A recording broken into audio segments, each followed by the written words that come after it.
ప్రభునందు ప్రియులు, మన విచారణ గురువులు గురు శ్రీ ఫాదర్ చెన్నప్ప గారు, సహోదరి సహోదరుల, ఈరోజు మనమందరం కూడా ప్రభు సంస్మరణ, ప్రభు భోజన సంస్మరణ దివ్య పూజావళిని సమర్పించుకుంటూ ఉన్నాం. యేసుక్రీస్తు శిలువ శ్రమలను అనుభవించుకుంటూ తన శిష్యులతో కలిసి ఆయన కడరాత్రి విందును ఏర్పాటు చేసి ఆ సమయంలో ఆ ప్రభు తన యొక్క శిష్యుల పాదములను కడుగుతూ, మీరును ఒకరి పాదములు మరొకరు కడుగులని ప్రభు బోధించడం, గురుత్వమును స్థాపించడం,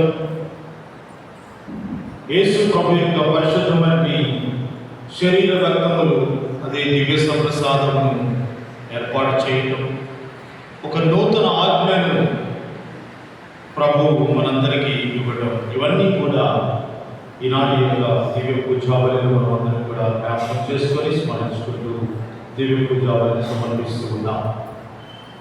ఈనాటి యొక్క ప్రభు భోజన సంస్మరణ పూజను మనమందరం కూడా సమర్పించే యోగిలో ఒకరు ముందుగా మనం చేసిన పాపాలను తప్పిదములను తలుచుకొని దేవుని మన్నిపును క్షమాపణను వేడుకుందాం.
సర్వశక్తి గల సర్వేశ్వరుడు మనకు దయచూపి మన పాపములను మన్నించి మనలను నిత్య జీవమునకు చేర్చునుగాక.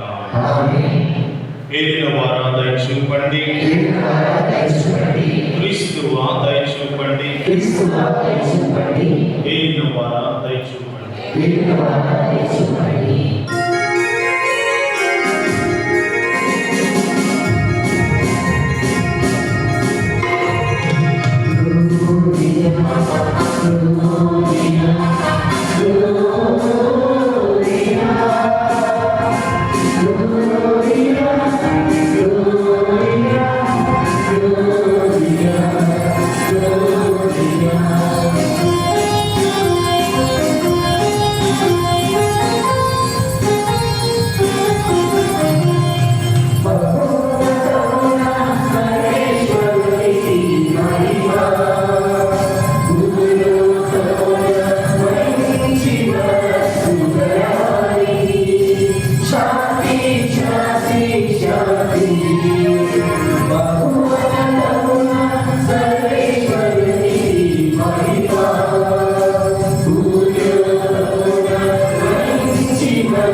Amen.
ప్రార్థించుదము. ఓ సర్వేశ్వర, నీ ఏకైక కుమారుడు మరణమునకు తనను తాను అర్పించుకొనక పూర్వం ఈ లోకము కని విని ఎరుగని ఒక క్రొత్త బలిని తన ప్రేమ విందుగా ఏర్పరచును. ఈ వైభవాయుత గడపడి భోజనమును తనకు ప్రేమ చిహ్నముగా శ్రీ సభకు ప్రసాదించెను. దానిని ఒక నూతనమును నిత్యమైన బలిగా సమర్పింపుడని తన శిష్యులను ఆజ్ఞాపించెను. ఈ దివ్య విందులో పాల్గొనుమే అద్భుతమైన ఈ కార్యము ద్వారా సంపూర్ణ ప్రేమను జీవమును గ్రోలునట్లను గ్రహింపు.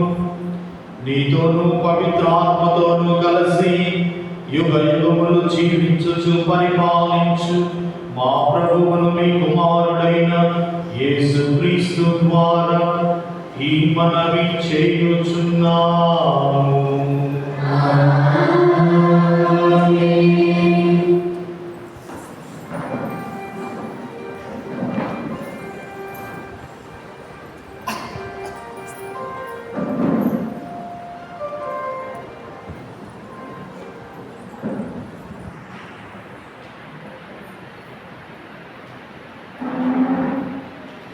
పవిత్ర గురువారము ప్రభు భోజన స్మరణ దినము. పవిత్ర గురువారము ప్రభు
చేసుకొనవలెను. తరతరముల దాకా శాశ్వతముగా మీరు ఈ రోజును పర్వదినముగా చాటవలెను. ఇది ప్రభువు వాక్కు. సర్వేశ్వరుని వందనములు.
ఈ రొట్టె తిన్నప్పుడెల్లా, ఈ పాత్రము నుండి తాగునప్పుడెల్లా ప్రభువు వచ్చు వరకు మీరు ఆయన మరణమును ప్రకటించుడు.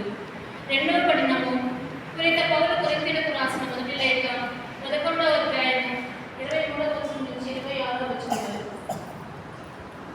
సోదరులారా, నేను మీకు అందించిన ఉపదేశము నేను ప్రభువు నుండియే పొందితిని.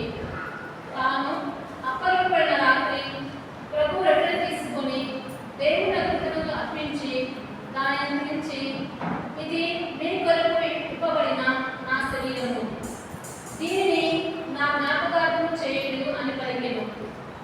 అదే విధముగా భోజనం తర్వాత పాత్రను తీసుకొని, ఈ పాత్ర నా రక్తంలో అయిన నూతన నిబంధన, దీన్ని మీరు పానము చేయనప్పుడెల్లా నా జ్ఞాపకార్థము చేయుడు అని పలికెను. కనుక ఈ రొట్టెను భుజించినప్పుడెల్లా, ఈ పాత్రము నుండి పానము చేయనప్పుడెల్లా ప్రభువు వచ్చే వరకు మీరు ఆయన మరణమును ప్రకటించుదురు. ఇది ప్రభువు వాక్కు. సర్వేశ్వరుని వందనములు.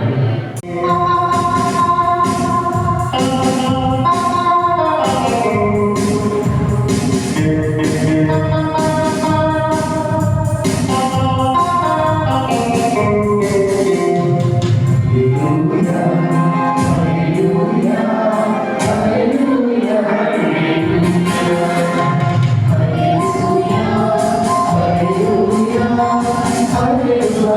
hallelujah.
మీతో ఉండనుగాక. మీ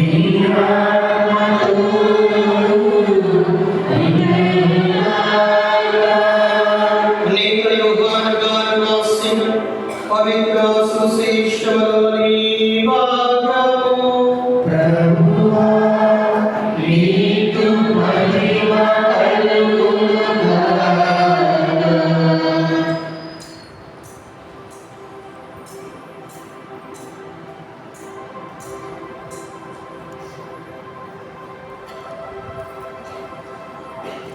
యోహాను శుభవార్త 13వ అధ్యాయము మొదటి వచనం నుండి 15వ వచనం వరకు. యోహాను శుభవార్త 13వ అధ్యాయము మొదటి వచనం నుండి 15వ వచనం వరకు. అది పాస్కా పండుగకు ముందటి రోజు యేసు తాను ఈ లోకమున వెళ్ళి తండ్రి యొద్దకు వెళ్ళవలసిన గడియ సమీపించినదని గ్రహించెను. ఈ లోకమున ఉన్న తన వారిని ఆయన ప్రేమించెను, వారిని చివరి వరకు ప్రేమించెను. వారు భోజనము చేయుచుండగా యేసును అప్పగింపవలెనని సీమోను కుమారుడు యోధ ఇస్కారియోతు హృదయములో అతను ముందే పిశాచు ఆలోచన కలిగించెను. తండ్రి సమస్తము తన చేతికి అప్పగించినని, తాను దేవుని వద్ద నుండి వచ్చిందని, మరలా దేవుని యొద్దకు వెళ్ళవలసి ఉన్నదని ఎరిగి యేసు భోజన పంక్తి నుండి లేచెను. పిమ్మట తన పై వస్త్రమును తీసివేసి నడుములకు గుడ్డ కట్టుకొని ఒక పల్లెములో నీరు పోసి తన శిష్యుల పాదములను కడిగి నడుములకు కట్టుకుని నా గుడ్డతో తొడుగును ఆరంభించెను. అట్లు ఆయన పేతురు యొద్దకు రాగా అతడు, ప్రభు, నీవు నా పాదములో కడుగుదువా అని ఆయనతో అనెను. నేను చేయుచున్నది ఇప్పుడు నీవు గ్రహింపలేవు, ఇక మీదట తెలుసుకుందువు అని యేసు పలికెను. నీవు నా పాదములు ఎన్నటికీ కడగరాదు అని పేతురు పలికెను. అందుకు యేసు, నేను నిన్ను కడగని పక్షమున నాతో నీకు భాగము ఉండదు అని చెప్పెను. పేతురు, అట్లయినా ప్రభు, నా పాదములు మాత్రమే కాదు, నా చేతులను నా తలను కూడా కడుగుము అని పలికెను. స్నానము చేసిన వాడు పూర్తిగా శుద్ధుడై ఉన్నాడు. అతడు పాదములు తప్ప మరేమీ కడుగుమని అవసరం లేదు. మీరు శుద్ధులు, కానీ మీలో అందరూ కాదు అని యేసు అతనితో చెప్పెను. ఆయన తనను అప్పగించే వారిని ఎరిగి ఉండెను కనుక మీలో అందరూ శుద్ధులు కాదు అని పలికెను. ఆయన వారందరూ కాదు కడిగిన పిమ్మట మరలా తనపై వస్త్రమును ధరించి తన స్థానంలో కూర్చుండి పలికెను. నేను ఇప్పుడు చేసినది మీకు అర్థమైనదా? మీరు నన్ను బోధకుడనని ప్రభువునని పిలుచుచున్నారు. మీరు నన్ను పిలుచుట సముచితమే. ఇలా నేను మీ బోధకుడను, ప్రభువునై ఉన్నాను. మరియు ప్రభువు బోధకుడనైన నేను మీ పాదములను కడిగినట్లే మీరు కూడా ఒకరి పాదములు మరొకరు కడగవలెను. నేను చేసినట్లు మీరును చేయవలెనని మీకు ఒక ఆదర్శము చూపితిని. ఇది క్రీస్తుని సువిశేషము. క్రీస్తువా నీకు స్తుతి కలుగునుగాక.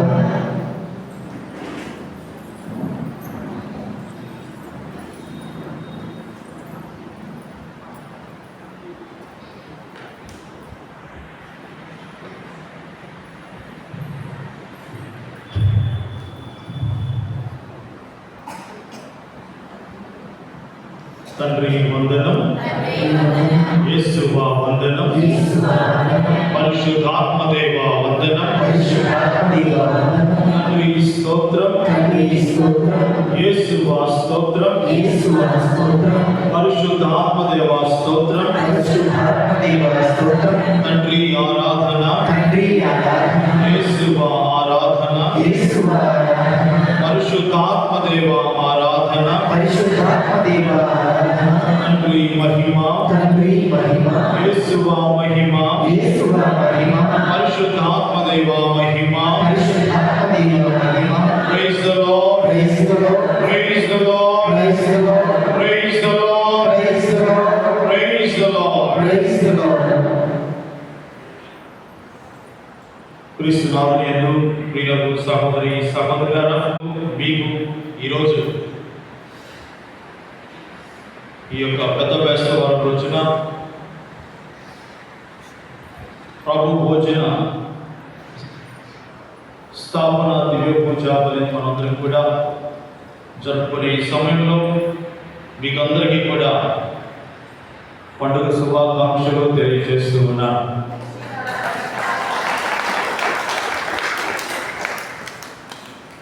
చాలా సంతోషం. ఈరోజు ఏమని పిలుస్తాము? ఇదేం పండుగ? గురువుల పండుగ. గురువుల పండుగ. గురుత్వాన్ని యేసు ప్రభువు స్థాపించినటువంటి రోజు ఇది. గురువుల పండుగ. ఇక్కడ ఇద్దరు గురువులు ఉన్నారు. మరి ఉదయం నుంచి మీరందరూ కూడా చాలామంది మీ విచారణ గురువులకు పండుగ శుభాకాంక్షలు చెప్పే ఉంటారు అని నేను భావిస్తూ ఆశిస్తున్నాను. ఈరోజు గురువుకు, ప్రతి గురువుకు ఒక ప్రత్యేకమైన రోజు. ఎందుకంటే క్రీస్తు ప్రభువు ఆయన గురుత్వములో మేమందరం కూడా భాగస్థులమైన ప్రతి గురువు దేవుని చేత పిలువబడి, ఎన్నుకోబడి, మలచి తన సేవ కొరకు వినియోగించుకుంటూ ఉంటారు. ఇప్పుడే చక్కటి పాట పాడుకున్నాం. గురుత్వం దేవుడే ఇచ్చిన గొప్ప వరం, అందులో జీవించడం మహాసూక్త. చాలా మంచి పాట. నెల్లూరు పీఠాధిపతులు మహాకథ వహించినటువంటి శ్రీ శ్రీ ఎండి ప్రకాశం పీఠాధిపతులు ఈ పాటను రాశారు. వారి మేత్రాసన గురువే ఈ పాటను పాడారు. మరొకసారి ఈ పాటను మనం కూడా ఒక చరణం పాడుతున్నాం. చాలా చక్కటి పాట. మన గాయక బృందం వాళ్ళందరూ కూడా చాలా చక్కగా పాడుతున్నారు. మరొకసారి పాడుతున్నాం.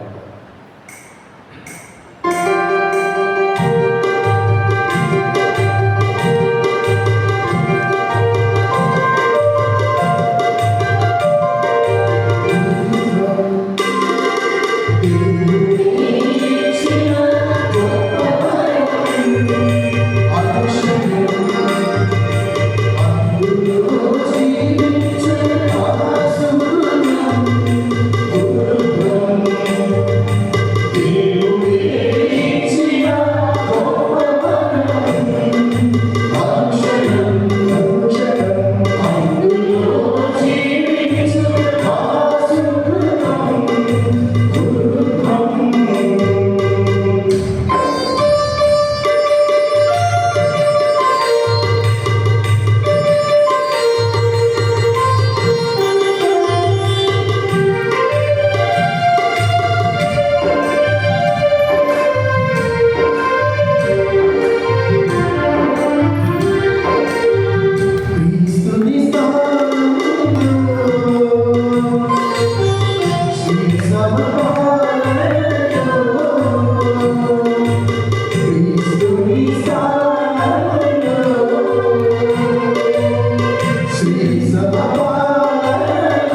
చాలా పేరుగాంచినటువంటి గ్రామం ఈ విచారణ. చాలామంది గురువులను ఈ గ్రామం దేవుని సేవకులకు అందించింది. పుణ్యం కట్టుకున్నటువంటి చాలా విశ్వాస గ్రామం. మన గ్రామం నుంచి దేవుడు ఎన్నుకున్నటువంటి ప్రతి గురువును దేవుడు మరి ఎక్కువగా దీవించి తన సేవకులను వినియోగించుకోవాలని అందరూ ప్రార్థించాలని మనం చేస్తున్నాం. నా ప్రియ సహోదరులారా, ఈరోజు పవిత్ర గురువారం రోజున పెద్ద క్రైస్తవం అని మనం పిలుస్తాం. యేసు ప్రభు చివరిసారిగా తన శిష్యులతో ఒక భోజనాన్ని ఏర్పాటు చేశారు. దానిని మనం ఏమని పిలుచుకుంటాం? కడరా భోజనము, కడరా రాత్రి భోజనము. యేసు ప్రభు ఆ భోజనం చేసే సమయంలో ఆయన ఒకసారిగా లేచి నిలబడి తన పై వస్త్రమును తీసివేసి నడుముకు ఒక తుండు గుడ్డను కట్టుకొని తన శిష్యుల పాదాలు వాటి మీద నీరు పోసి ఆ పాదాలను కడిగాడు. అటు తర్వాత శిష్యులందరికీ కూడా చెప్పారు, ప్రభు మీరు కూడా ఒకరి పాదములు మరొకరు కడగవలెను అని చెప్పారు. శిష్యుల పాదాలు కడిగే సాంగ్యాన్ని మనం ఇప్పుడు కాసేపటిలో మన విచారణ గురువులు వారి బాధ్యతగా ఒక విచారణ గురువుగా శిష్యుల పాదాలు యేసు ప్రభు కడిగినట్లుగా 12 మంది ఇక్కడ ఉన్నటువంటి సహోదరుల్లో 12 మంది యొక్క పాదాలు కడిగి ఆ యొక్క చక్కటి సాంగ్యాన్ని నిర్వహిస్తారు. కానీ వీళ్ళకు సహోదరులారా, యేసు ప్రభు తన యొక్క పైవస్త్రము తీసివేసి, అనగా తన యొక్క సింహాసనము, దేవుని కుమారుడు, దేవుడు ఆయన అయినప్పటికీ తన యొక్క పైవస్త్రము తీసివేసి, అంటే తనకున్నటువంటి ఆ గొప్ప సింహాసనం నుండి ఆయన దిగి వచ్చి తన శిష్యుల పాదాలు పట్టుకున్నాడు. దేవుడు సృష్టించినటువంటి మానవుని యొక్క పాదాలు పట్టుకొని ఆ పాదాల మీద నీరు పోసి పాదాలు కడిగాడు. ఎంత గొప్ప విశేషం అది! ఒక దేవుడు సృష్టికర్త తాను సృష్టించినటువంటి మానవుని పాదాలు పట్టుకొని ఆ పాదాల మీద నీరు పోసి ఆ పాదాలను శుభ్రం చేశారు. ఆ పాదములను శుభ్రం చేయడం వలన ఆ శిష్యులలో ఉన్నటువంటి ఆ యొక్క పాపమనే ఆ యొక్క దుమ్మును ధూళిని ఆయన కడిగి వేశారు. Praise the lord, praise the lord, praise the lord, praise the Lord. మరి తన శిష్యులకు కూడా ఇదే బోధించాడు, మీరు కూడా ఒకరి పాదములు మరొకరు కడగవలెను. అంటే మీరు కూడా నా మాదిరిగా మీరు సేవ చేయాలి. పాదములు కడిగేటువంటి సాంఖ్యంలో మనం ఏం నేర్చుకుంటున్నాం?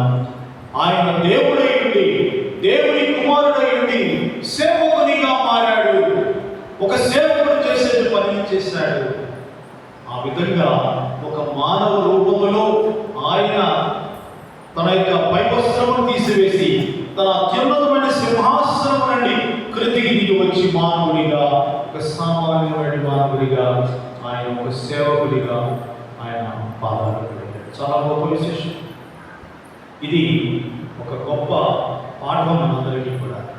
నీవు ఎంత గొప్ప స్థానంలో ఉన్నప్పటికీ, ఎంత గొప్ప ఐశ్వర్యవంతుడమైనప్పటికీ, ఎంత గొప్ప ధనవంతుడమైనా, ఎంత గొప్ప ఉద్యోగిమైనా, ఎంత సంపాదించినా నీవు తగ్గింపుతనంతో జీవించాలి. తగ్గింపుతనంతో జీవించాలి. సేవకుడిగా యేసు ప్రభు బోధించినట్లుగా ఒక సేవకుడిగా నీవు కూడా ప్రజలకు సేవ చేయడం నేర్చుకోవాలి, అలవాటు చేసుకోవాలి. నీవు నీ అధికారం కోసం, నీ ధనము కొరకు, నీ ఐశ్వర్యము కొరకు నీవు జీవించుకోవాలి. నీవు జీవించవలసింది ప్రభు అయిన యేసు క్రీస్తు ఒక బిడ్డగా జీవించాలంటే నీవు తగ్గించుకోవాలి, తగ్గింపుదనంతో జీవించాలి. తనను తాను తగ్గించుకునే వాడు హెచ్చింపబడును అని చెప్పబడింది. కాబట్టి నా ప్రియ సహోదరులారా, ఈరోజు క్రీస్తు ప్రభువు చేసిన ఆ గొప్ప మహోన్నతమైన కార్యక్రమం, ఒక సేవకుడిగా పాదాలు కడిగినటువంటి ఆ సాంగ్యాన్ని ప్రభు ఆ రోజు మరి తన యొక్క కడరాత్రి భోజన సమయంలో లేచి నిలబడి పాదాలు కడిగాడు. అటు తరువాత ప్రభు మరలా రొట్టెను ద్రాక్షరసాన్ని తీసుకొని, రొట్టెను రసమును తీసుకొని ఆ రొట్టెను చూపించి, ఇదిగో నా శరీరము, ఇదిగో నా శరీరము. ఆ యొక్క రసము, ద్రాక్షరసముతో ఉండిన పాత్రను తీసుకొని ఏమని చెప్పాడు ప్రభు? ఇది నా రక్తము పాత్ర అని పరలోకమందు నా తండ్రిని ప్రార్థించాడు. వాటిని రొట్టెను రక్తమును, తన యొక్క ఆ రసమును, తన శరీరము, తన రక్తముగా ప్రభువు తన శిష్యులకు పంచిపెట్టాడు. ఈ యొక్క దివ్యమైనటువంటి, ప్రశస్తమైనటువంటి, అమూల్యమైనటువంటి ఈ యొక్క కార్యక్రమాన్ని చేయడానికి గురుత్వమును స్థాపించాడు. మరి ఇది కొనసాగించాలంటే గురువులు కావాలి. అందుకని ప్రభు తను బోధించినట్లుగా, దీనిని చేయనప్పుడల్లా మీరు నన్ను జ్ఞాపకపరచుకోండి. Praise the lord, praise the lord. దివ్య సప్రసాదమును స్థాపించాడు. ఈరోజు మనం అది కూడా జ్ఞాపకం చేసుకుని ప్రార్థిస్తున్నాం. అందుకనే ఈ దివ్య పూజ అయిపోయిన తర్వాత ప్రత్యేకమైన దివ్య సప్రసాద మందస్సులో దివ్య సప్రసాదాన్ని ప్రతిష్ఠిస్తారు. అటు తర్వాత అందరూ కూడా మరి రాత్రంతా కూడా కూర్చొని మనం అందరూ కూడా దివ్య సప్రసాదం ముందు ఆరాధన చేస్తాం. ప్రియమైన సహోదరి సహోదరులారా, ఈ యొక్క దివ్య సప్రసాద స్థాపనను పురస్కరించుకునే యేసుక్రీస్తు గురుత్వాన్ని స్థాపించాడు. దివ్య సప్రసాదములను ఏర్పాటు చేయగలిగాడు. రొట్టెను ద్రాక్షరసమును యేసు ప్రభు శరీరముగా, రక్తముగా మార్చగలిగినటువంటి శక్తిని ప్రతి గురువుకు దేవుడు ఇచ్చాడు. అవి రొట్టె ద్రాక్షరసమే, కానీ గురువు తన పరిశుద్ధమైన అభిషేకింపబడినటువంటి హస్తములు ఆ యొక్క రొట్టె మీద, ద్రాక్షరసం మీద నడి పూజలో ప్రార్థించినప్పుడు పరలోకంలో ఉన్న ప్రభువు ఆ రొట్టెలో, ఆ ద్రాక్షరసంలో ప్రవేశించి రొట్టెలో ద్రాక్షరసమును రెండింటిని యేసు ప్రభు యొక్క శరీరము, రక్తముగా అద్భుతమైన మార్చివేస్తాడు. ఆ శక్తి ఎవరికి ఇచ్చాడు? గురువులకు ఇచ్చాడు. అందుకని గురుత్వం పొందే సమయంలో, గురు పట్టాభిషేక సమయంలో పీఠాధిపతులు గురువు హస్తములను తీసుకొని ఈ హస్తముల మీద పరిశుద్ధమైన తైలమును పోసి వాటిని పరిశుభ్రపరుస్తాడు, పరిశుద్ధాత్మతో అభిషేకిస్తాడు. ఇది చాలా గొప్ప పరిశుద్ధమైనటువంటి సాంగ్యం. అప్పటి నుండి ప్రతి గురువు ప్రతిరోజు దివ్య పూజా బలిని సమర్పిస్తాడు. ఆ సమయంలో ఆయన హస్తముల నుండి మరలా దేవుడు తన అర్పించబడిన రొట్టెను, ద్రాక్షరసమును తన పరిశుద్ధ శరీరముగా, పరిశుద్ధ రక్తముగా మార్చివేస్తాడు. Praise the lord, praise the lord, praise the lord, praise the lord, praise the lord. కాబట్టి నా ప్రియ సహోదరులారా, గురువులను, గురుత్వమును ఏర్పాటు చేశారు.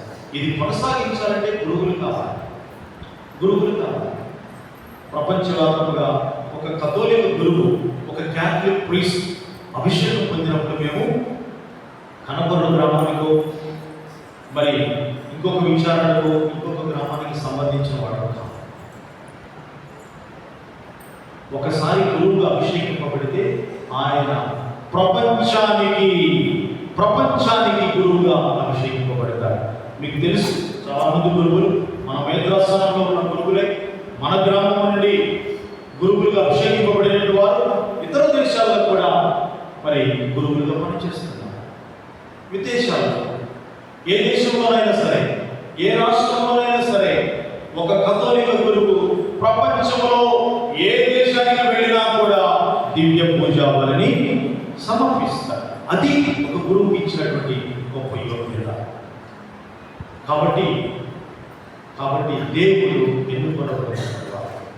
చాలా మంది ఉన్నారు, విద్యార్థులు ఉన్నారు, చాలా మంది తెలివైన వారు ఉన్నారు, విచారణలు. కానీ గురువులను ప్రత్యేకంగా దేవుడు ఎంచుకొని, మలచుకొని, ప్రతిష్ఠించుకున్న ఎంచుకున్నాడు.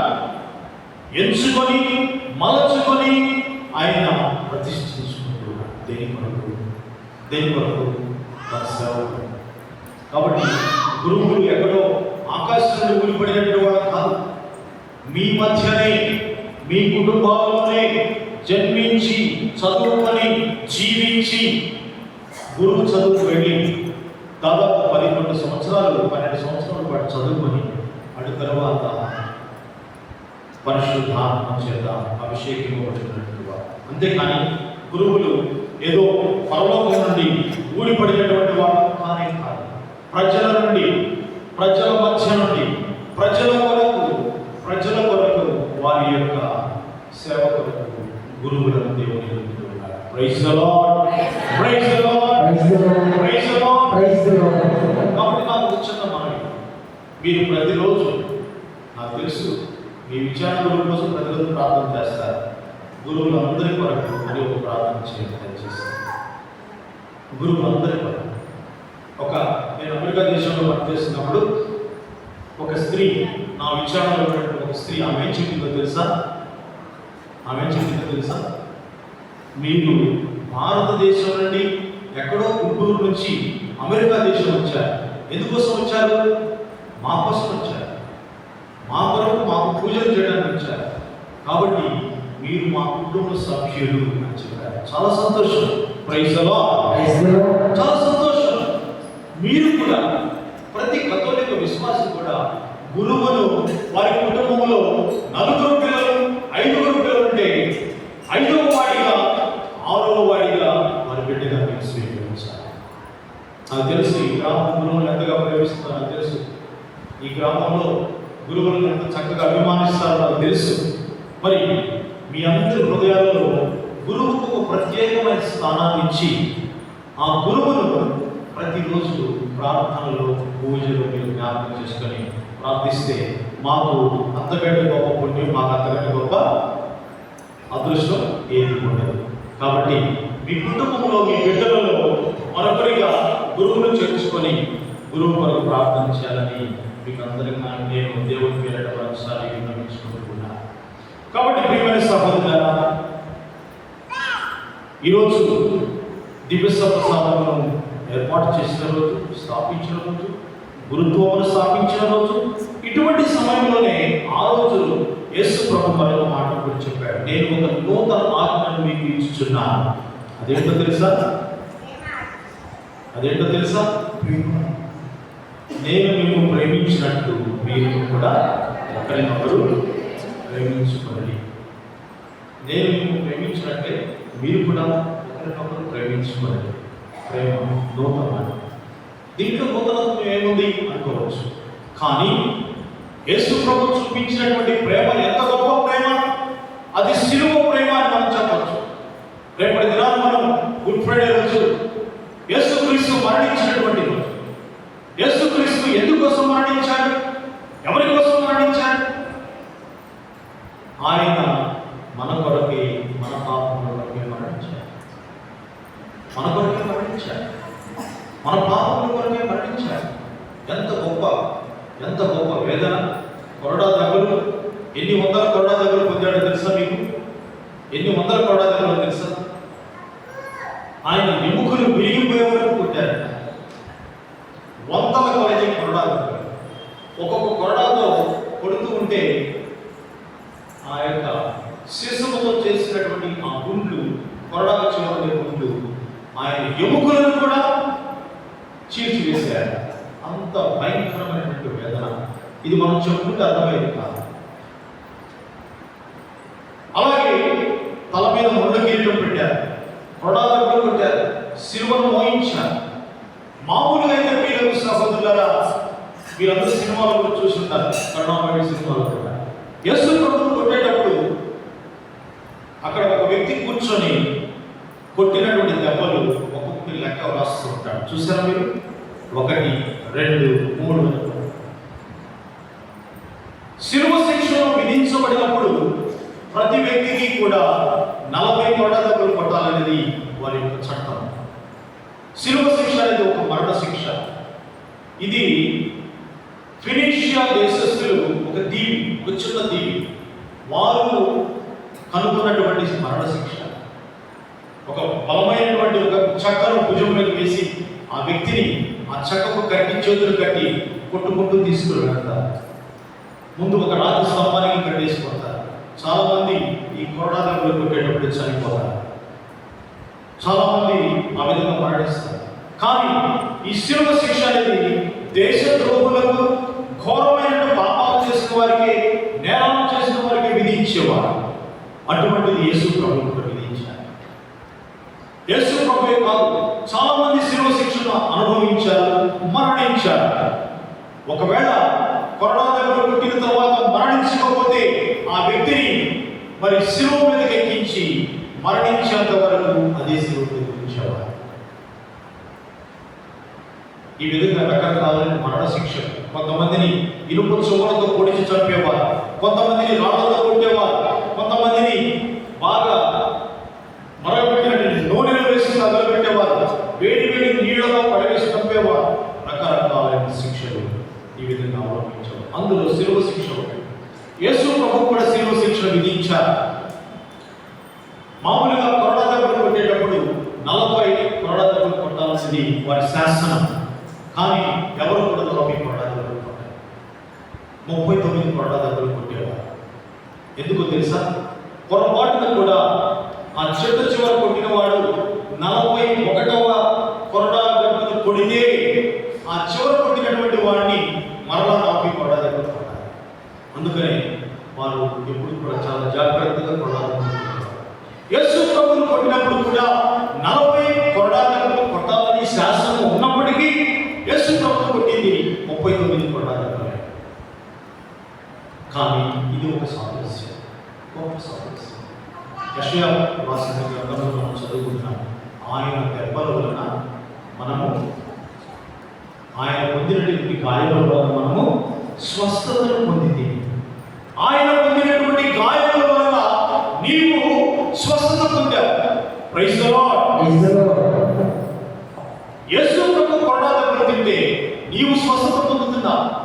ఇది నీ విశ్వాసం. అనగా నీ కొరకు ప్రభు యేసుక్రీస్తు దెబ్బలు పొందాడు, కొరడా దెబ్బలు పొందాడు. అది కూడా ఎన్ని కొరడా దెబ్బలు? 39 కొరడా దెబ్బలు పొందాడు. కానీ 39 ఏంటో తెలుసా? ఆ రోజులు ఎవరు దీని గురించి ఆలోచించారు? ఈరోజు అంతర్జాతీయంగా అన్ని దేశాలలో ఉన్నటువంటి డాక్టర్లు, వైద్య నిపుణులు ఏమని కనుగొన్నారంటే, ఈ భూప్రపంచం మీద ఉన్నటువంటి రోగాలు, ఈ భూప్రపంచం మీద ఉన్నటువంటి మరి అస్వస్థతలు, ఇవన్నిటినీ కూడా 39 డిపార్ట్మెంట్లు విభజించారు. అన్ని రోగాలు, తల దగ్గర నుండి కాళ్ళ దగ్గర 39 డిపార్ట్మెంట్లు విభజించారు. ఇంటర్నేషనల్ మెడికల్ సైన్సెస్ అంటారు. ఈ ఇంటర్నేషనల్ మెడికల్, అంతర్జాతీయ మెడికల్ సైన్సెస్ వారు నిర్ధారించింది ఏంటంటే, ఈ ప్రపంచంలో ఉన్న జబ్బులు, రోగాలు అన్నీ కూడా 39 డిపార్ట్మెంట్స్గా విభజించారు. అంటే యేసు ప్రభు పొందిన 39 కొరడా దెబ్బలు ఈ 39 రోగాలకు, జబ్బులకు సాదృశ్యం. అనగా నీ జబ్బులు, నీ బాధలు, నీ రోగాలు, నీ అస్వస్థత అన్నిటినీ కూడా యేసు ప్రభు 2025 సంవత్సరాల క్రితమే యేసు ప్రభు అనుభవించాడు. Praise the lord. Praise the lord. Praise the lord. Praise the lord. కాబట్టి ఆ విధంగా యేసు ప్రభు శిలువ మీద కొరడా దెబ్బలు పొంది ఆయన చేతులలో, కాళ్ళలో, ఆయన చేతుల్లో కొట్టినటువంటి చీల ఒక్కొక్కటి 9 అంగుళాల చీల, 9 అంగుళాల చీల. అటువంటి చీలలను ఆయన చేతుల్లో, కాళ్ళలో కొట్టారు. ఆ శిలువను యేసు ప్రభు మోసుకొని వెళ్ళి అదే శిలువ మీద కలువరి కొండ మీద మరణించాడు. యేసు ప్రభు కలువరి కొండ మీద ఎందుకు మరణించాడు? ఎవరైనా చెప్పగలరు? ఎవరికైనా సమాధానం ఉందా? కలువరి కొండ, ఎందుకు కలువరి కొండ మీద యేసు ప్రభు మరణించాడు? ఎవరైనా చెప్పగలరా? దానికి కూడా ఒక అర్థం, పరమార్థం ఉంది. కలువరి కొండను పరిశుద్ధ బైబిల్ గ్రంథంలో గొల్గొతా అని పిలుస్తారు. ఆయన గొల్గొతా అనే ప్రాంతంలో ఆయనను సిలువ వేశారు. ఏంటో తెలుసా? గొల్గొతా అంటే ఏంటో తెలుసమ్మా? కపాలం. కపాలం పుర్రె. గొల్గొతా అంటే పుర్రె. ఈ కపాలము పుర్రె అనేటువంటి ప్రదేశంలో యేసు ప్రభువు శిలువ ఎందుకు వేశారు? ఆలోచన చేశారా? దానికి కూడా ఒక అర్థం ఉంది. ఈ కలువరి కొండను దూరంగా చూస్తే అది ఒక మనిషి పుర్రెలా కనబడుతుంది. ఎవరైనా వెళ్ళినట్టు వాడు తెలుసు, అక్కడ దర్శన మ్యాప్ వాడు చూసుకుంటారు. అదేవిధంగా రెండవ కారణం ఏంటంటే కలువరి కొండ చుట్టూ కూడా చాలా మంది భూస్థాపన చేయబడ్డారు. చాలా సమాధులు ఉంటాయి, వందల కొద్ది సమాధులు ఉంటాయి. ఇది రెండవది. అసలు మూడవది మరొక మాట కూడా ఉంది, చాలా ముఖ్యమైన మాట. యేసు ప్రభువుని కలువరి కొండ మీదనే ఎందుకు సిలువ వేశారు అని అంటే, యూదుల పరిశుద్ధ గ్రంథంలో ఏమని వ్యాఖ్యానిస్తే, మొదటి ఆదాము మరణించినప్పుడు కలువరి కొండ క్రింద భూస్థాపితం చేయబడ్డాడు. కలువరి కొండ కింద భూస్థాపితం చేయబడ్డాడు. మరి పరిశుద్ధ గ్రంథం ఏమని చెబుతుంది? రెండవ ఆదాము బైబిల్ గ్రంథంలో ఎవరంటే ప్రభువు యేసు క్రీస్తు. మొదటి ఆదాము వలన ఈ లోకంలో అవిధేయత వలన పాపము ప్రవేశించింది. ఆ పాపమునకు ప్రతిఫలము మరణము. మొదటి ఆదాము, యెహోవా దేవుడు సృష్టించిన మొదటి ఆదాము మరణించినప్పుడు కలువరి కొండ కిందనే ఆదామును పూడ్చివేశారు అని యూదుల మత గ్రంథంలో రాయబడి ఉంది. అందుకనే రెండవ ఆదామైన యేసు క్రీస్తు ఆయన విధేయత వలన ఆయన రక్తమును కలువరి కొండ మీద చిందించాడు. ఆ కలువరి కొండ క్రింద భూస్థాపితం చేయబడినటువంటి ఆదాము, ఆయన పాపము, ఆయన మరణము యేసు ప్రభు యొక్క పరిశుద్ధమైన రక్తముతో అక్కడ కడిగి వేయబడింది. పాపము కడిగి వేయబడినటువంటిది ఆ యొక్క సమయంలో జరిగింది.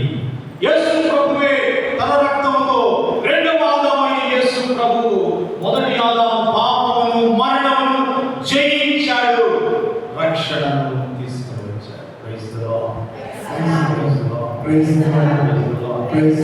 అందుకని యేసు ప్రభు కలువరి కొండ మీద మరణించాడు. ఆ కలువరి కొండ మీద యేసు ప్రభు రక్తము అక్కడ చిందించబడినప్పుడు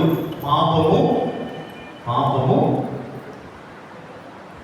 అలాగే మరణము తుడిచివేయబడింది, కడిగి వేయబడింది.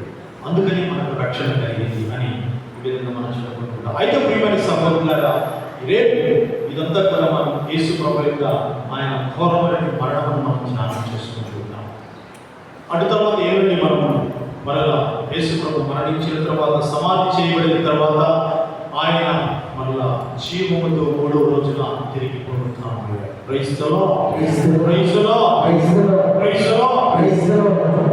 పునరుత్థాన పండుగ మన విశ్వాసములకు వెన్నెముక, మన నమ్మకానికి, మన విశ్వాసానికి వెన్నెముక. కాబట్టి ఈ 3 రోజులు కూడా అతి పవిత్రమైనటువంటి రోజులుగా మనం భావించి తల్లి తిరుసభతో ఏకీభవించి మనందరం కూడా ప్రార్థనలో ప్రత్యేక విధంగా పాల్గొంటూ ఈ యొక్క సాంగ్యాలను మనం నెరవేర్చుకుంటున్నాం. అయితే నేను ఈ ప్రసంగాన్ని ముగించే ముందు ఒక ఆర్చ్ బిషప్ గారి గురించి 2 మాటలు చెప్పి ముగించాలనుకుంటున్నా. ఆస్కర్ రొమేరో, ఎప్పుడైనా మీరు విన్నారా? ఆస్కర్ రొమేరో ఆయన ఒక పునీత ఆస్కర్ రొమేరో. ఆయన ఒక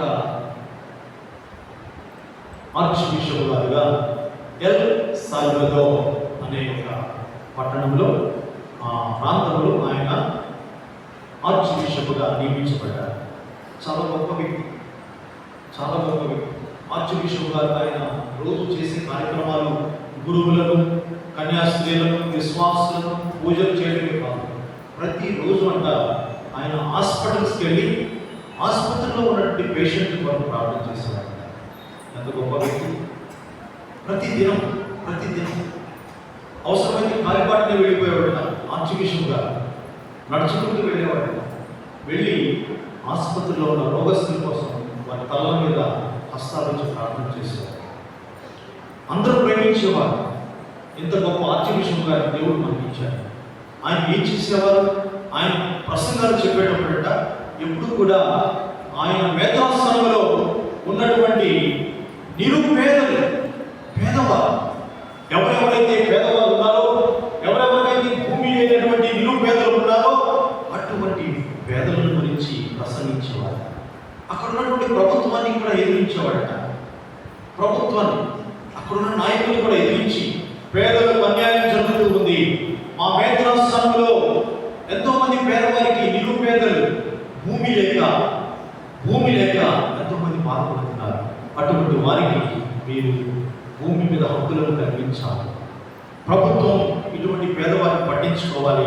పేదవారిని అణిచివేస్తుంది ప్రభుత్వం అని ప్రభుత్వానికి వ్యతిరేకంగా కూడా ఆయన పోరాటం చేసేవాడట. ఈ పేదల యొక్క హక్కులు, ఈ పేదల యొక్క జీవితాలు.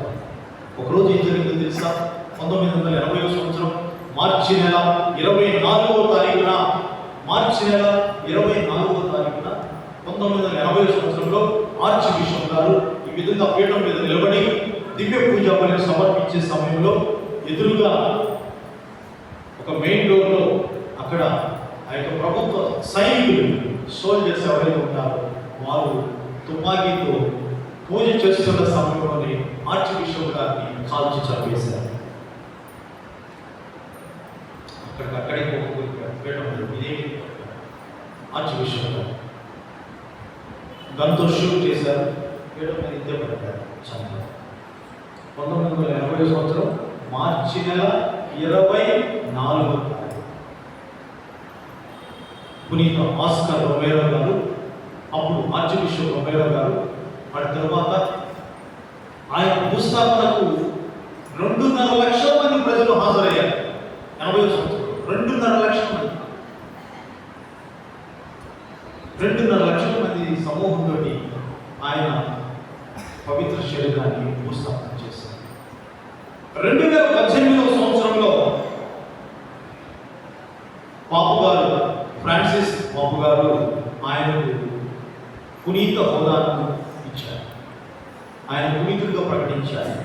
ఇప్పుడు ఈరోజు సెయింట్ ఆస్కర్ రొమేరో, పునీత ఆస్కర్ రొమేరో గారు అని మనం పిలుచుకుంటూ ప్రార్థన చేస్తాం. ఎందుకు ఈ మాట మీతో నేను పంచుకుంటున్నానంటే, ఒక గురువు తన జీవితాన్ని దేవునికి సమర్పిస్తారు.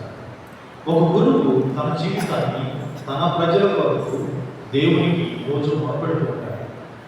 గురువు చేసే దివ్య పూజ బలి ఆయన కొరకు, మీ అందరి కొరకు, తన పాపముల కొరకు, ప్రజల పాపముల నిమిత్తమై పరిహారాత్మకంగా గురువు దివ్య పూజలు సమర్పిస్తారు. కాబట్టి గురుత్వం అనేది చాలా విలువైనటువంటిది, చాలా అత్యంత గౌరవప్రదమైనటువంటిది, అత్యంత పరిశుద్ధమైనదని మనం తెలుసుకోవాలి. మరి ప్రతి గురువు కూడా తన ప్రజల కొరకు జీవిస్తూ ఉంటారు. నాకు తెలుసు మీరందరూ కూడా మీ గురువును చాలా ఎక్కువ ప్రేమిస్తున్నారు. మీ మధ్యలో ఇంకా కొన్ని రోజుల పాటే మీ గురువు ఉంటారు. అటు తర్వాత మీ గురువు మరొక ప్రాంతానికి పెట్టే కట్ట కొట్ట అన్ని లీవులేండి. ఒకే ఒక బ్యాగ్ అనుకుంటారు, చిన్న చిన్న బ్యాగ్ పెట్టుకుంటారు. మేద్రాసులో ఉన్న గురువుల్లో ఈ గురువు చాలా డిఫరెంట్ గురువు. నేను చెప్పాలంటే చాలా డిఫరెంట్ గురువు. మొదట బ్రదర్గా ఉన్నప్పుడు నేను అనుకున్నాను, చూసి అమాయకులుగా కనపడుతున్నాడు, ఈయన ఎట్లుంటాడు, ఏదో పాపం పిచ్చోడు అనుకుంటున్నాను. పిచ్చివాడు కానీ కాదు, పిచ్చివాడు కానీ కాదు, చాలా తెలివైన వాడు. నేను అనుకున్నాను. తర్వాత చిన్న పాత్రలు పనిచేసేటప్పుడు చూశాను. తర్వాత విచారణ గురువుగా మొట్టమొదట కనపర్తి విచారణకు వచ్చారు. వాంబు కనపర్తి పోతున్నాడు అని అనుకున్నారు. కనపర్తికి ఒక మంచి గురువు నియమించాలని పీఠాధిపతులు ఆలోచించి ఎవరిని పంపిస్తే బాగుంటుంది అని ఆలోచించి చిన్నప్ప పాత్ర గారిని సెలెక్ట్ చేసుకున్నారు. పీఠాధిపతులు ఇంకా తెలివైనటువంటి వారు, మహామేధావి పీఠాధిపతి చిన్నాపతిని బాధ్యత గారు. మనం చూస్తున్న చిన్నాపతిని బాధ్యత పీఠాధిపతులు కాదు, ఆయన ఇంకా చాలా గొప్ప మేధావి. మనం చూస్తూ ఉన్నది బాహ్యమైనటువంటి పీఠాధిపతిని, ఆంతరంగికంగా చిన్నాపతిని భాగ్యపీఠాధిపతులు హృదయాన్ని కనుక్కోవడం చాలా కష్టం, నాకు తెలుసు. అంత దీర్ఘంగా ఆలోచిస్తాను. కాబట్టి ఆలోచించి ఈ విచారణకు సరిపోయినటువంటి గురువు ఎవరు ఉంటారో ఆలోచించి చిన్నప్ప పాత్ర గారు ఇక్కడ తీసుకొచ్చారు. మొట్టమొదటి అందరం అనుకున్నాం, చిన్నప్ప పాత్ర పోతాడు, అయిపోయింది, అక్కడ ఎక్కడ ఉన్నాడో ఏంటో మొదటి విచారణ కదా అనుకున్నాం. ఈయనకి ఇక్కడికి వచ్చిన దగ్గర నుంచి అసలు మాకెవరికి అందుబాటులో లేదు. ఎప్పుడు చూసినా కనపరు. పోతే గోవా, లేకపోతే వెలంగిని, నాగపట్నం, లేకపోతే బాగా ఈ చుట్టుపక్కల ఎదుగుతుండేవాడు. ఎప్పుడు చూసినా ఇదే చెప్పేవాడు. ఆ పూజలు ఈ పూజలు, ఆ పూజలు ఈ పూజలు. కొన్నాడు కుడి అన్నాడు, అదే అటు తర్వాత ఇక తీర్థయాత్రలు మొదలుపెట్టాడు, పాదయాత్రలు మొదలుపెట్టాడు, తీర్థయాత్రలు మొదలుపెట్టాడు. అన్ని యాత్రలే, పాదయాత్రలు, తీర్థయాత్రలు, అసలు ఒకటి మీద ఒకటి. మా దేవుడు అసలు అర్థం కావట్లేదు అసలు ఏంది అసలు. కనపర్తిని ఈ విధంగా అద్భుతంగా చక్కగా మరి విచారణలు చక్కగా అందరు ప్రజలందరి అభిమానాన్ని అందుకొని ఎంతో చక్కగా పనిచేస్తున్నాడని అందరూ కూడా ఎంతో సంతోషిస్తూ ఉన్నాం. ప్రియమైన సహోదర, నేనే కాదు, పీఠాధిపతి బిషప్ గారు ఎప్పుడు కూడా బిషప్ గారు మీ గురువు గురించి మాట్లాడేటప్పుడు ఎప్పుడు ఒక మాట అంటారు. నాతో ఎప్పుడు అంటే నాకు తెలియదని కాదు, ఒక మంచి పెద్ద విచారణ, ఒక పురాతనమైన విశ్వాస విచారణను ఇచ్చాను. చాలా బాగా పనిచేశాడు ఫాదర్ గారు, చిన్న ఫాదర్ చెప్తా ఉంటారు.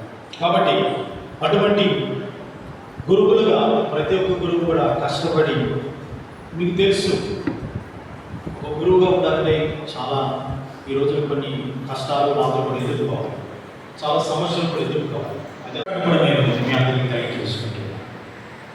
గురువును ప్రేమించాలి, గురువుకు సహాయపడాలి, గురువు కొరకు ప్రార్థన చేయాలి. ఆయనకు మీరే తల్లిదండ్రులుగా ఏ గురువు వచ్చినా కూడా ఆ గురువును ప్రేమించి అభిమానించే ఈ యొక్క గ్రామం కనపర్రు గ్రామం. మిగతా వాటి గురించి నేను చెప్పగలను కానీ కనపర్రులో మాత్రం 100కి 150% ఏ గురువు వచ్చినా, ఆయన ఏ గ్రామం వాడైనా, ఏ మండలం వాడైనా, ఆయన ఎర్రని వాడైనా, తెల్లని వాడైనా, నల్లని వాడైనా, పొట్టివాడైనా, పొడుగు వాడైనా ప్రతి గురువును ప్రేమించే గ్రామం కనపర్రు గ్రామం.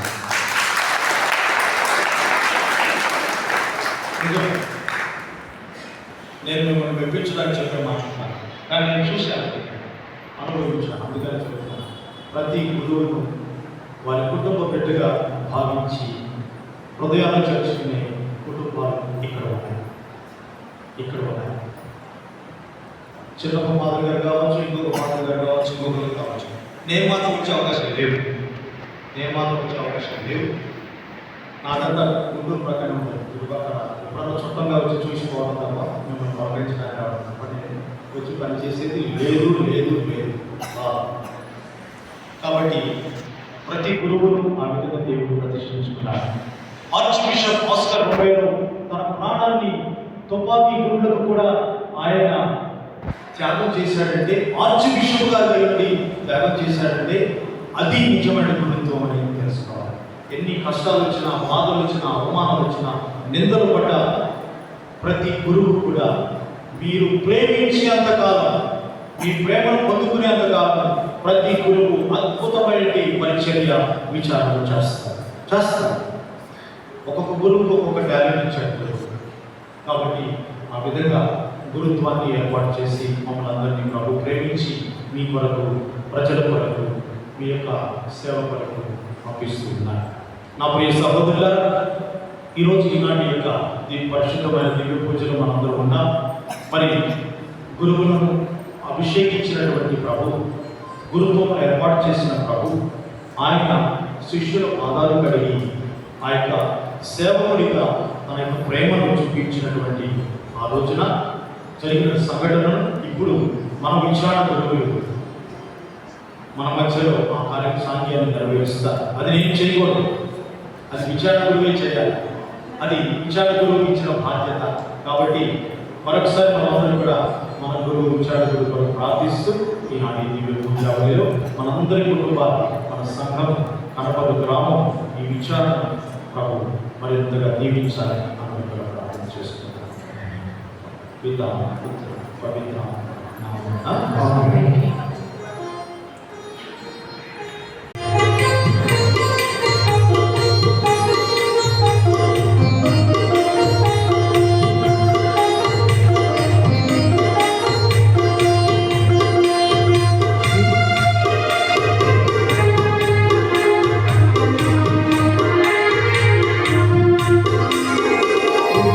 సుదే నేర్పినాను ప్రేమను చేయ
యేసు ప్రభు సబ్బుతో పాదాలు కడిగడం లేదో తెలియదు, కానీ ఈ విషయాన్ని గురించి ఈరోజు మంచి సంతూర్ సబ్బుతో పాదాలు కడిగాడు. ఇది చాలా ఇంట్రెస్టింగ్ ఉంది, నేను ఎప్పుడు చూడలేదు. అందరూ గట్టిగా చప్పట్లు కొడుతూ పరలోకమును భూలోకమును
సర్వేశ్వరునికి ప్రీతికరమైనట్టుగా ప్రార్థించండి.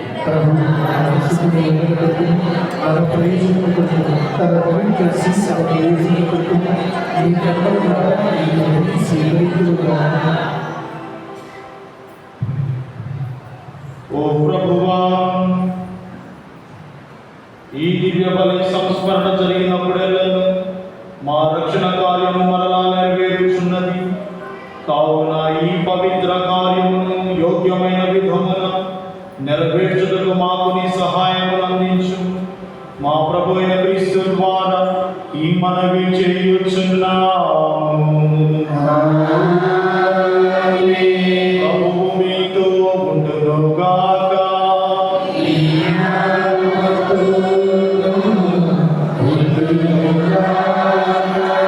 మీ మనస్సులను ఉన్నతమునకు త్రిప్పుము.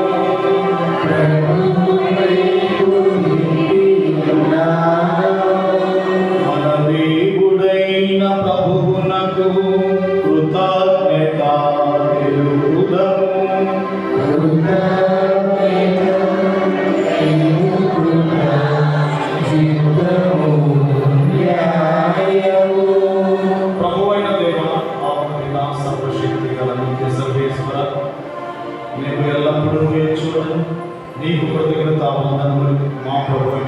ద్వారా చెల్లించుట యుక్తము, న్యాయము, ధర్మము, రక్షణదాయకము. ఏలైనా వాస్తవముగా నిత్య యాజకుడైన క్రీస్తు సంకేతాత్మకమైన శాశ్వత బలిని స్థాపించాడు. తనను తాను మొదటి రక్షణ బలి వస్తువుగా నీకు సమర్పించుకొని తన జ్ఞాపకార్థము మేము ఆ బలిని అర్పింపవలెనని ఆజ్ఞాపించాను. మా కొరకు బలిగా అర్పింపబడిన అతని దివ్య శరీరము భుజించినప్పుడెల్లను మేము బలపడుచున్నాము. అతడు మా కొరకు ధారపోసిన రక్తము, దివ్య రక్తము పానము చేసినప్పుడెల్లను మేము శుద్ధి పొందుచున్నాము. కావున దూతలతో, అతి దూతలతో, భద్రాసనల అధిపతులతో, పరలోక దళములన్నిటితో ఏకీభవించి మేము మహిమ గీతముతో నిన్ను నిరంతరము స్తుతించుట ఎట్లనగా,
నీ సృష్టి అంతయును స్తుతించుట యుక్తము. ఏలైనా నీ కుమారుడును మా ప్రభువైన యేసుక్రీస్తు ద్వారా పవిత్రాత్మ ప్రభావం వలన సమస్తమునకు జీవము పోసి పవిత్రపరచుచున్నాడు. ప్రపంచమాద్యంతము సూర్యోదయం నుండి సూర్యాస్తమయం వరకు నీ నామమునకు నిర్మలమైన బలిని అర్పించుటకై ప్రజలందరిలోనూ పిలుచుచున్నారు. కావున ఓ ప్రభువా, ఈ కానుకలను నీ సముఖమునకు తెచ్చి ఉన్నాము.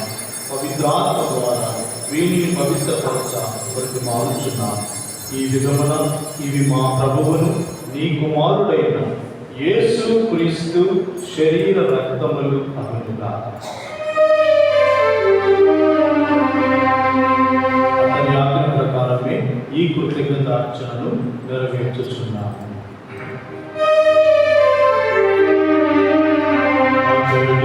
అప్పగింపబడిన రాత్రి అప్పమునందుకొని నీకు కృతజ్ఞతా వందనములు చెప్పి స్తుతించి త్రుంచి శిష్యులకిచ్చుచు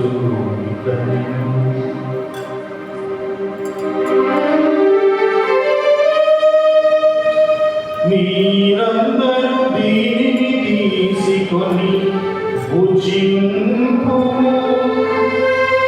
ఏలయనా ఇది మీ కొరకు అప్పగింపబడనున్న శరీరము.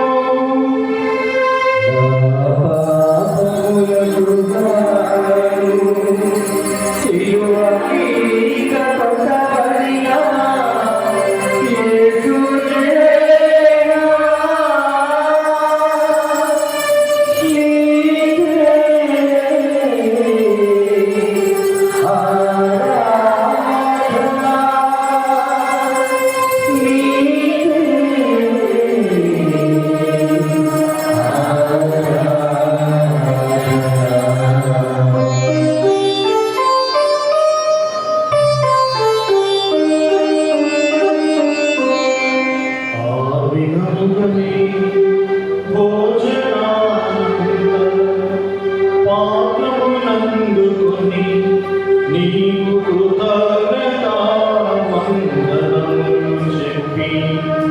స్తుతించి శిష్యులకిచ్చుచు మీరందరూ దీనిని తీసుకొని దీని నుండి పానము చేయుము.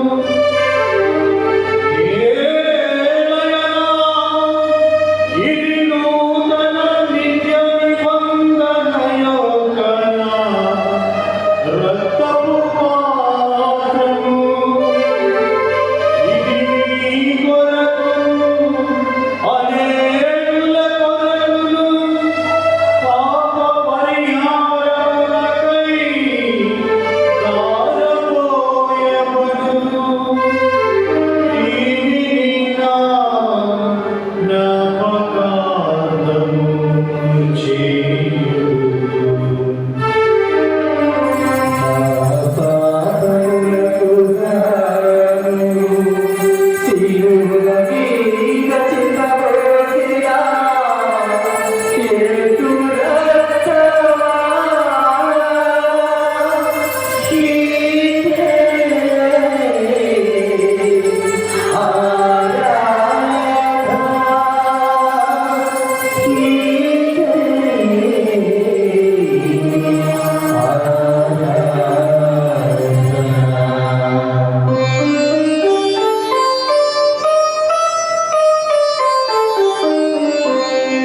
ఇది విశ్వాస రహస్యము. ప్రభువా దేవి మరణమును ప్రకటించెదము. నీవు కాలమును సాటెదవు. నీవు మరణవత్సరము వేయుము. నీవు మరణవత్సరము వేయుము.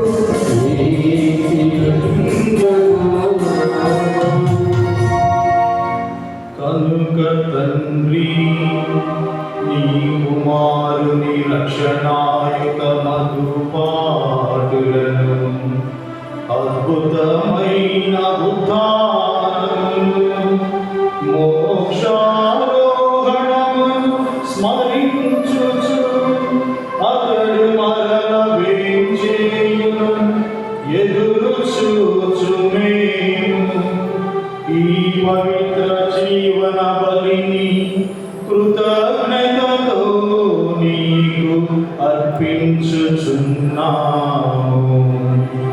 నీ పవిత్ర శ్రీ సభ యొక్క కానుకను ప్రీతితో వీక్షింప ప్రతిమాలు కొనుచున్నాము. తన మరణము ద్వారా మమ్ము నీతో సఖ్యపరచిన నీ కుమారుని బలిని స్వీకరించుము. మేము అతని శరీర రక్తములతో పోషింపబడి పవిత్రాత్మతో నింపబడి అతని యందు ఏక శరీరము ఏక మనస్సు కలిగి ఉండునటులా దయచూపుము. అతడు మమ్మల్ని నిత్యాత్మలుగా పొందించునుగాక. నీ వెనుకొని నా పుణ్యాత్మలతోనూ ముఖ్యముగా పవిత్ర కన్యయు దేవమాతైన మరియు మాతతోనూ ధనిలని అపోస్తులతోనూ వేద సాక్షులతోనూ పునీత చరిత్మ గారితోనూ సకల పునీతులతో పాటు మమ్మను మోక్షమునకు వారసులను చేయము. ఇలాయున్న వీరి విజ్ఞాపన ప్రార్థన వారి సహాయముపై మేము ఆధారపడి ఉన్నాము. ఓ ప్రభువా, మమ్మల్నితో సత్యపరచమని లోకమంతటికి శాంతిని శ్రేయస్సును ప్రసాదించినట్లు బ్రతిమాలు కొలుచున్నాం.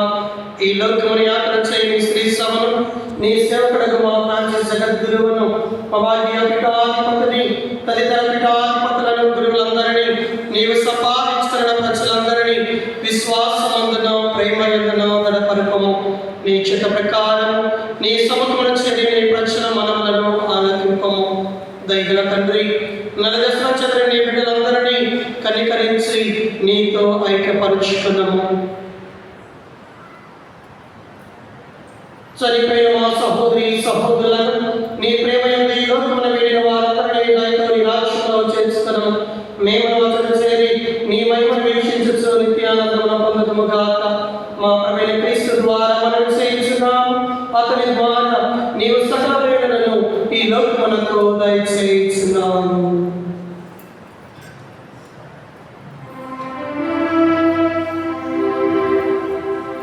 అందరం కలిసి ఏకఖండముతో దేవుని స్తుతించుదాం.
మన రక్షకుడిచ్చిన పరమోపదేశమును అనుసరించి ప్రార్థింప సాహసించము. తండ్రి నీ నామము పూజింపబడుగాక. నీ రాజ్యం వచ్చుగాక. నీ చిత్తము పరలోకమందు నెరవేరినట్లు భూలోకమందును నెరవేరుగాక. నానాటికి కావలసిన ఆయనను మాకు నేటి అనుగ్రహింపుము. మా యొక్క అప్పుడైన వారిని నియమించుటకు మా అప్పులను నియమింపుము. మమ్ము శోధనకు ప్రవేశింపనివ్వక కీడుల నుండి మమ్ము రక్షింపుము. ప్రభువాన్ని కీడుల నుండి మమ్మల్ని రక్షింపుము. మా ఈ రోజులలో మాకు శాంతిని ప్రసాదించును. నీ దయానుగ్రహము వలన పాపము నుండి మాకు విముక్తులను చేసి అన్ని కలతల నుండి సర్వదా కాపాడము. మేము మోక్షానందము మా రక్షకుడైన యేసుక్రీస్తు ఆగమమును నిరీక్షించుచున్నాము.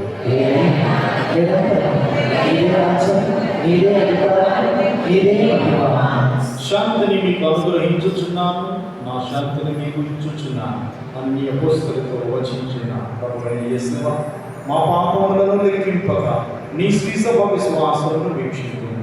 నీ చిత్త ప్రకారం నీ సభకు శాంతిని ఐక్యమును అనుగ్రహించు.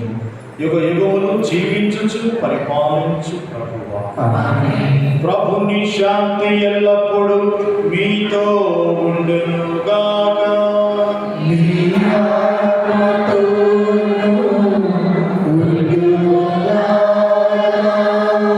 ఒకరికొకరము క్రీస్తు సమాధానము తెలుపుకుందాము.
ఇదిగో సర్వేశ్వరుని గొర్రెపిల్ల, ఇదిగో లోకం యొక్క పాపములను పరిహరించిన ప్రభువు.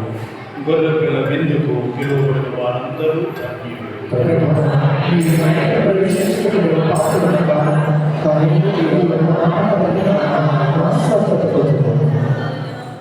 క్రీస్తు శరీర రక్తములు మనలను నిత్య జీవమునకు కాపాడునుగాక. ఆమేన్.